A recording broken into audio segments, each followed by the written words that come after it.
अस्सलाम वालेकुम दोस्तों, मैं हूं असलम आलम और आप देख रहे हैं गल्फ़ एक्सपर्ट। दोस्तों, इस वीडियो के ज़रिए कतर में रहने वाले भाइयों के एक और प्रॉब्लम को हाईलाइट करना चाहता हूं। बस आप लोगों की थोड़ी सी तवज्जो चाहिए। इस वीडियो को जितना हो सके अपने दोस्तों के साथ में शेयर करें। अगर शेयर करने से डर लगता है तो कोई बात नहीं, आप शेयर मत करें। इस वीडियो को सिर्फ पूरा देखना है और उसके बाद लाइक करके कमेंट में बताएं कि मैं सही कर रहा हूँ या गलत कर रहा हूँ। उसके बाद यूट्यूब इस वीडियो को खुद ब खुद वायरल कर देगा। लेकिन शर्त यह है कि इस वीडियो का फुल देखें। अगर बीच में छोड़कर जाते हैं तो ये वीडियो वायरल नहीं होगी। आप में से कई भाई मुझसे कमेंट में सजेशन मांगते हैं कि असलम भाई, मेरी कंपनी मुझे सैलरी नहीं दे रही है। अभी जो आप स्क्रीन पर देख रहे हैं ये कल वाली वीडियो के नीचे वाला कमेंट है। इस तरह के बहुत सारे कमेंट आते हैं मेरी वीडियो के नीचे में। अभी 2-4 दिनों पहले एक भाई ने मुझे फ़ोन किया जो कि मेरे ही एरिया का है। उसने फ़ोन करके मुझे बताया कि असलम भाई, मैंने अपने भाई को एक कंपनी में 1000 + 300 सैलरी बोल करके मंगाया है, लेकिन अभी वो कंपनी मेरे भाई को सिर्फ 1000 रियाल सैलरी दे रही है। मैं क्या करूं? मैं आप में से बहुत सारे भाइयों की इन्फॉर्मेशन के लिए बता दूं, वो ये कि कतर में अभी तक बहुत सारी कंपनी ऐसी है जो कि अपने वर्करों को बेसिक सैलरी 1000 रियाल देती है, 300 रियाल अलग से खाने का पैसा नहीं देती है, जो कि कतर लेबर लॉ के बिल्कुल खिलाफ है। यहाँ पर मैं आप लोगों की जानकारी के लिए भी बता दूं कि ऐसी कंपनी वाले खाने का 300 रियाल एडवांस पेमेंट बोल करके काट लेती है, अब्सेंट बोल करके या वर्क डैमेज बोल करके। इसी तरह 2-3 ऑप्शन आते हैं, इस ऑप्शन को यूज करते हुए सैलरी काट ली जाती है। अभी कतर में सब लोगों की सैलरी बैंक के जरिए एटीएम कार्ड में आती है, तो आप लोगों को मालूम नहीं पड़ेगा कि ये सैलरी कहाँ पर कटी है और क्यों कटी है। जो आदमी आप लोगों के अकाउंट में सैलरी ऐड करता है ये उसी को पता चलेगा। क्योंकि मैं भी कतर में बहुत दिनों तक टाइपिंग सेंटर में काम किया हूं, तो वहां पर मैं बहुत सारी कंपनियों को सैलरी ट्रांसफ़र करता था। तो वहां पर मुदीर बोलते थे कि इसके अकाउंट में ये रीज़न डाल करके इतना सैलरी कट करो। तो कतर में इस तरह बहुत सारी कंपनी वाले अपने वर्करों को सैलरी काट करके देते हैं और सिस्टम में ये दिखाया जाता है कि सैलरी इस वजह से काट ली गई है।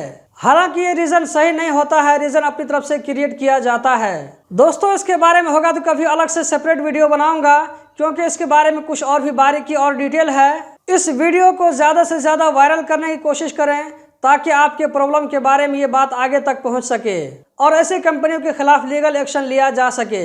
अगर आप में से किसी भाई को बिल्कुल भी सैलरी नहीं मिल रही है या सैलरी मिल तो रही है लेकिन यह है कि लेबर लॉ के हिसाब से पूरी सैलरी नहीं मिल रही है, तो सबसे पहले अपनी कंपनी से बात कीजिए।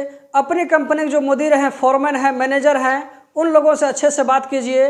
इन लोगों से रिक्वेस्ट कीजिए सैलरी देने के लिए, या ये कि कतर के रूल के हिसाब से सैलरी देने के लिए। अगर कोई मजबूरी है तो आप भी थोड़ा कंप्रोमाइज़ कर ले मजबूरी ख़त्म होने तक। लेकिन अगर कंपनी वाला जानबूझ करके आपको कम सैलरी दे रहा है या नहीं दे रहा है तो ऐसी सूरत में आपके पास में सिर्फ एक ऑप्शन बचता है, वो है लेबर मिनिस्ट्री का दरवाज़ा। वहाँ जाकर के आप कंप्लेन कर सकते हैं, आपके साथ में इंसाफ किया जाएगा। अभी तो इस कंप्लेन करने को ऑनलाइन कर दिया गया है, जो कि आप अपने मोबाइल से कर सकते हैं। अगर आप भी आमिरनी ऐप यूज़ करते हैं तो आसानी से इस कंप्लेन को रजिस्टर कर सकते हैं। कंप्लेंट रजिस्टर करने के बाद में लेबर मिनिस्ट्री वाले इससे खुद निपट लेंगे। अगर आपको खुद इसके बारे में जानकारी नहीं है तो किसी टाइपिंग सेंटर से शेयर करके वहां से पेपर बनवा लें, या ये कि आप अपने मोबाइल में आमिरनी के जरिए कंप्लेंट रजिस्टर करवा लें। आप जो अपनी कंपनी के साथ में सैलरी के बारे में बातचीत करेंगे, कोशिश करें कि इसका जो सारा रिकॉर्डिंग आपके पास में होना चाहिए, ताकि अगर जरूरत पड़े तो ये आपको काम आ सके।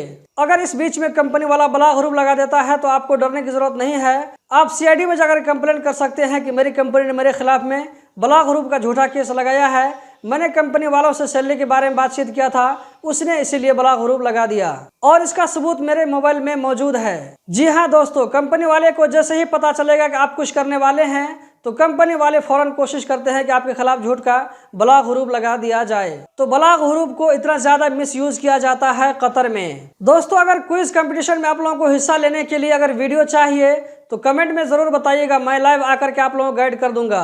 तो दोस्तों, यही थी आज की वीडियो। उम्मीद करता हूँ जरूर पसंद आई होगी। कतर के बारे में रोजाना इसी तरह की इन्फॉर्मेटिव वीडियो देखते रहने के लिए चैनल को सब्सक्राइब करें, वीडियो को लाइक करें। इस वीडियो को देखने का बहुत बहुत शुक्रिया।